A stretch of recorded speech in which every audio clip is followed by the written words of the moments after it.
Salut à toi, pensée du jour numéro 158. Aujourd'hui, on parle respiration et oxygène.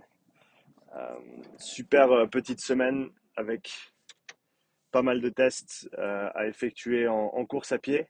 Maxime Walt, Walt, W, je ne suis même pas sûr comment on le prononce, coach et athlète au Lausanne Sport Athlétique avec les demi-fondeurs. On a testé avec lui sur tapis lundi. On a effectué les tests avec deux de ses athlètes hier également, Romain et Lucas. Il y aura Sarah qui suivra samedi. Donc une belle petite semaine de tests avec le protocole hybride dont j'ai parlé dans l'autre pensée du jour lundi. Super intéressant d'utiliser ces différents protocoles, super intéressant de voir plusieurs athlètes sur le même protocole, aux mêmes vitesses, et de voir les différences, énormément de différences sur ces différents athlètes. C'est vraiment, on le sait, chacun est différent, mais c'est super intéressant de le voir avec des chiffres et de pouvoir le quantifier et de pouvoir comparer les différents systèmes, comment ils fonctionnent. Une mesure que je regarde, que j'essaie de mieux comprendre, qui sort du VO2 Master, c'est la mesure de la fraction de O2 expirée. Donc, pour la petite histoire, il y a 21% d'oxygène dans l'air et quand on va effectuer un effort, on va extraire un certain pourcentage de l'oxygène qui se trouve dans l'air qu'on inspire. Et ensuite, on va expirer le reste. Il se trouve qu'on expire une grande fraction de ce qu'on inspire, en sachant qu'on inspire 21%, on expire entre 15 et 18%, selon justement ta capacité à bien extraire l'oxygène du sang. Et ça, donc, d'essayer de mieux comprendre, de mieux interpréter cette valeur, c'est quelque chose qui m'intéresse de plus en plus. Pour l'instant, bien sûr, on n'a pas, avec le VO2 Master, la mesure du CO2 qui nous permettrait d'avoir beaucoup plus d'informations quant à l'environnement au niveau, si on pense à l'environnement gazeux, simplement dans l'organisme, l'équilibre entre l'oxygène et le CO2. Pour ceux qui ne connaissent pas, je vous encourage à aller voir l'idée de la courbe de dissociation de l'oxygène. The Hemoglobin Oxygen Dissociation Curve en anglais. La dernière fois que j'ai regardé, il y avait beaucoup plus de choses en anglais qu'en français, mais on la trouve aussi en français. En gros, pour faire simple, plus il y a de CO2 dans le sang, plus la courbe de dissociation de l'oxygène va être poussée vers la droite, et plus ce sera facile d'extraire l'oxygène du sang aux muscles. Parce que, en fait, le taux de CO2 va avoir un impact sur l'affinité de l'oxygène avec l'hémoglobine. Et donc, si on a très peu de CO2, par exemple, si on hyperventile, donc si on respire trop par rapport à ce qu'on devrait respirer, eh ben, qu'est-ce qui va se passer? La courbe va shifter vers la gauche et du coup, on aura un oxygène et une hémoglobine qui seront beaucoup plus collants. Ils vont beaucoup mieux coller ensemble. Donc, ce sera facile de charger l'hémoglobine en oxygène dans les capillaires pulmonaires, mais ce sera beaucoup plus dur de relâcher cet oxygène une fois arrivé aux muscles. Et donc, ce qu'on veut faire, c'est maintenir des taux de CO2 qui sont relativement élevés pour pouvoir faciliter cette dissociation, faciliter cette extraction.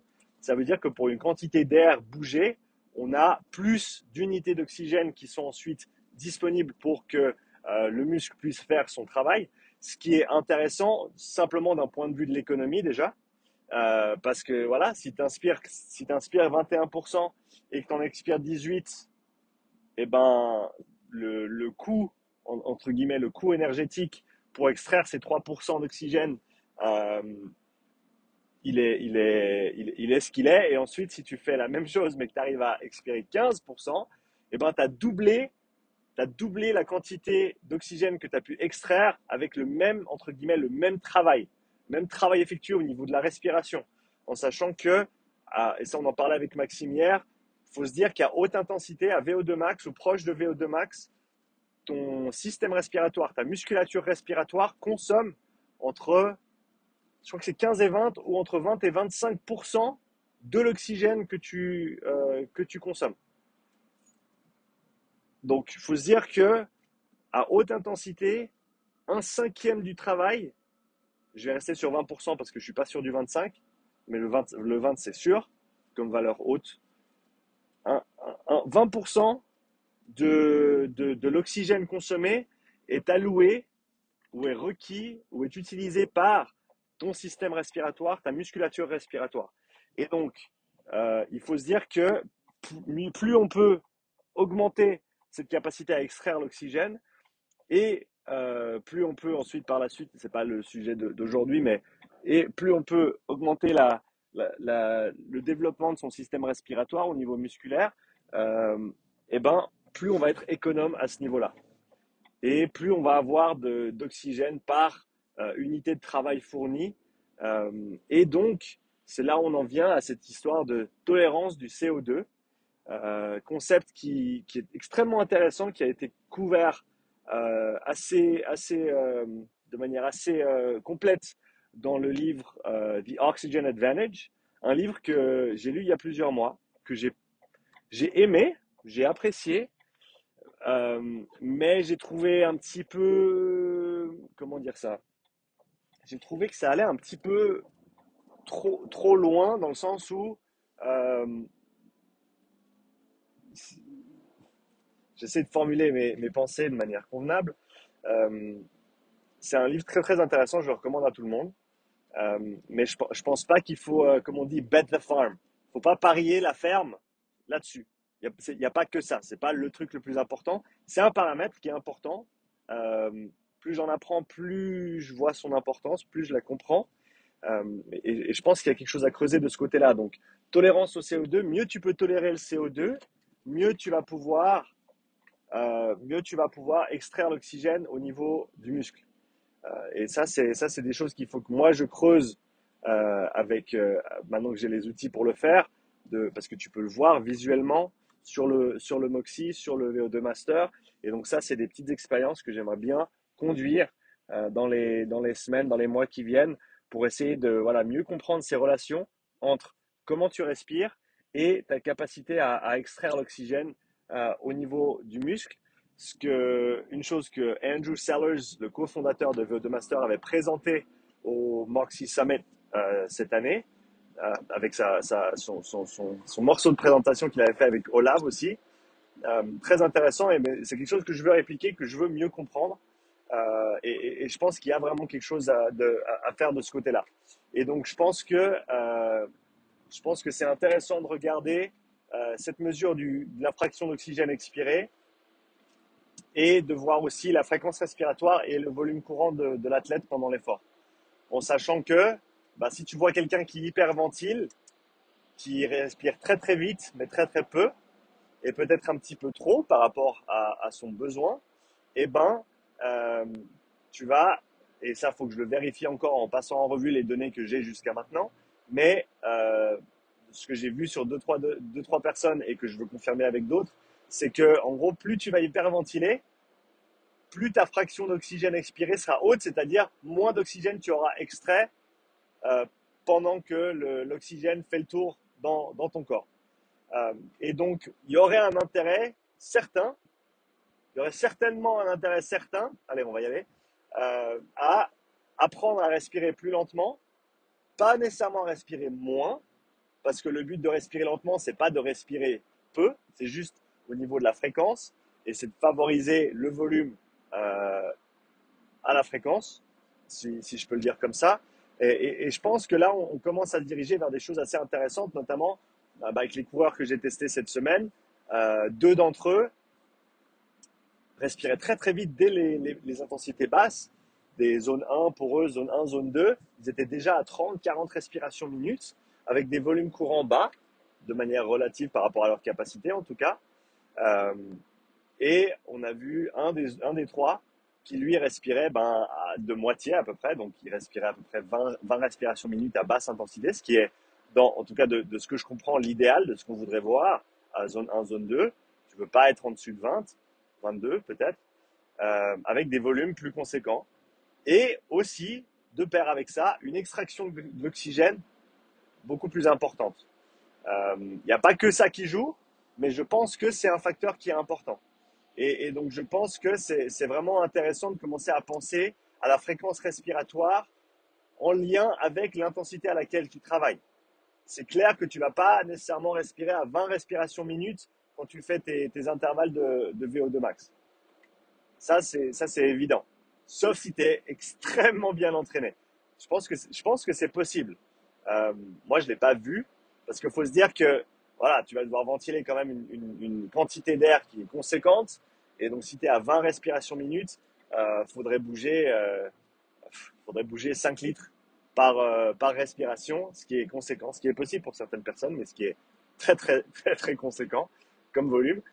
Donc voilà, toutes les choses que je dois explorer, mais cette relation entre fraction d'O2 expirée, fréquence respiratoire, volume courant, coordination respiratoire, utiliser les bonnes fréquences pour optimiser ton extraction d'oxygène et donc du coup être plus économe sur un effort donné. Concept extrêmement intéressant qui voilà, mérite d'être creusé. Je pense qu'il va falloir que je ressorte mon Oxygen Advantage.